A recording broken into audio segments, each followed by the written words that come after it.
Number 9, what place do you give to the right to abortion on demand among the objectives of women's struggle?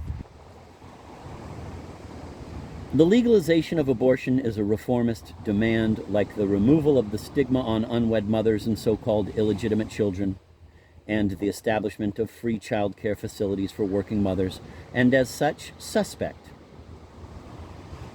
History shows that the anger of women, when channeled into pressing reformist demands only, is all too easily diffused, as happened to the movement organized around suffrage in England and America, once women were finally given the vote after World War I. Such reforms tend to narrow and then abruptly disperse militant energies. It also can be argued that they directly bolster the repressive system by ameliorating some of its hardships.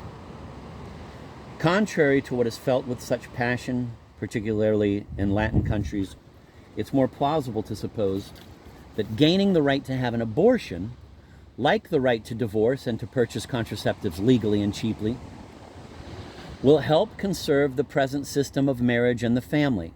In this way, such reforms actually reinforce the power of men, indirectly confirming the licentious sexuality, exploitative of women, that is considered normal in this society. These reforms do nevertheless correspond to the concrete, immediate needs of hundreds of millions of women, all but the rich and privileged. Ameliorating their condition can, given a proper theoretical consciousness in the women's movement, lead to other demands.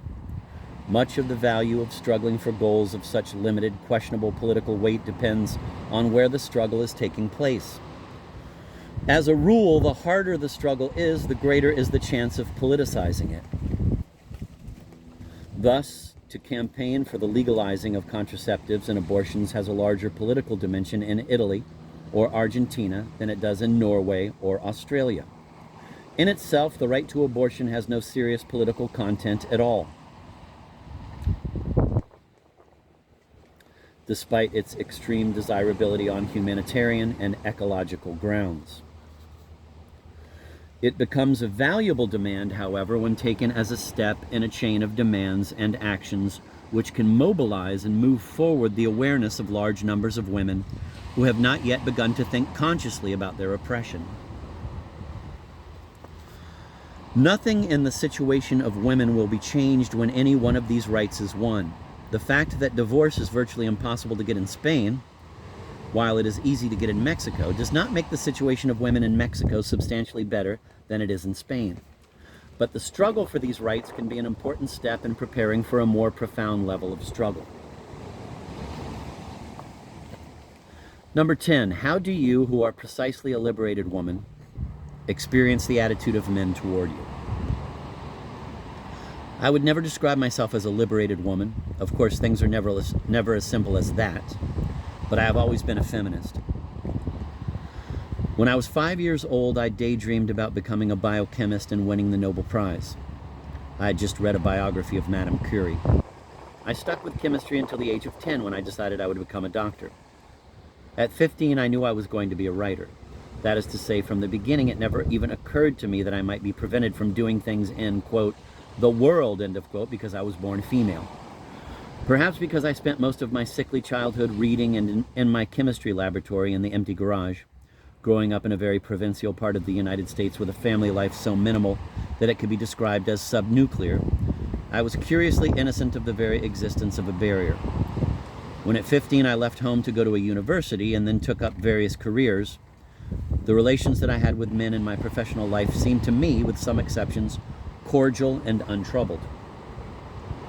So I went on not knowing there was a problem. I didn't even know I was a feminist. So unfashionable was that point of view at the time. When I married at the age of 17 and kept my own name, it seemed to me an equally personal act of principle on my part. When I divorced my husband 7 years later to have indignantly rejected my lawyer's automatic bid for alimony, even though I was broke, homeless, and jobless at that moment, and I had a 6-year-old child to support. Now and then, people I met would allude to the supposed difficulties of being both independent and a woman. I was always surprised and sometimes annoyed because I thought they were being obtuse. The problem didn't exist for me, except in the envy and resentment I occasionally felt from other women, the educated, jobless, home-stranded wives of the men with whom I worked. I was conscious of being an exception, but it hadn't ever seemed hard to be an exception, and I accepted the advantages I enjoyed as my right. I know better now. My case is not uncommon. Not so paradoxically, the position of a, quote, liberated woman in a liberal society where the vast majority of women are not liberated can be embarrassingly easy. Granted a good dose of talent and a certain cheerful or merely dogged lack of self-consciousness, one can even escape, as I did, the initial obstacles and derision that are likely to afflict a woman who insists on autonomy. It will not seem so hard for such a woman to lead an independent life. She may even reap some professional advantages from being a woman, such as greater visibility. Her good fortune is like the good fortune of a few blacks in a liberal but still racist society. Every liberal grouping, whether political, professional, or artistic, needs its token woman. What I have learned in the last 5 years, helped by the women's movement, is to situate my own experience in a certain political perspective. My good fortune is really beside the point. What does it prove? Nothing. Any already liberated woman who complacently accepts her privileged situation participates in the oppression of other women. I accuse the overwhelming majority of women with careers in the arts and sciences, in the liberal professions, and in politics of doing just that. I have often been struck by how misogynistic most successful women are. They are eager to say how silly, boring, superficial, or tiresome they find other women and how much they prefer the company of men. Like most men who basically despise and patronize women, most liberated women don't like or respect other women. If they don't fear them as sexual rivals, they fear them as professional rivals, wishing to guard their special status as women admitted into largely all male professional worlds. Most women who pass as being liberated are shameless Uncle Toms, eager to flatter their men colleagues, becoming their accomplices in putting down other, less accomplished women, dishonestly minimizing the difficulties they themselves have run into because of being women. The implication of their behavior is that all women can do what they have done.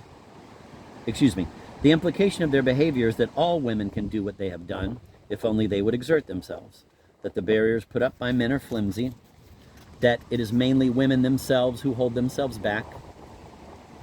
This simply is not true. The first responsibility of a liberated woman is to lead the fullest, freest, and most imaginative life she can. The second responsibility is her solidarity with other women. She may live and work and make love with men, but she has no right to represent her situation as simpler or less suspect or less full of compromises than it really is. Her good relations with men must not be bought at the price of betraying her sisters. 1973.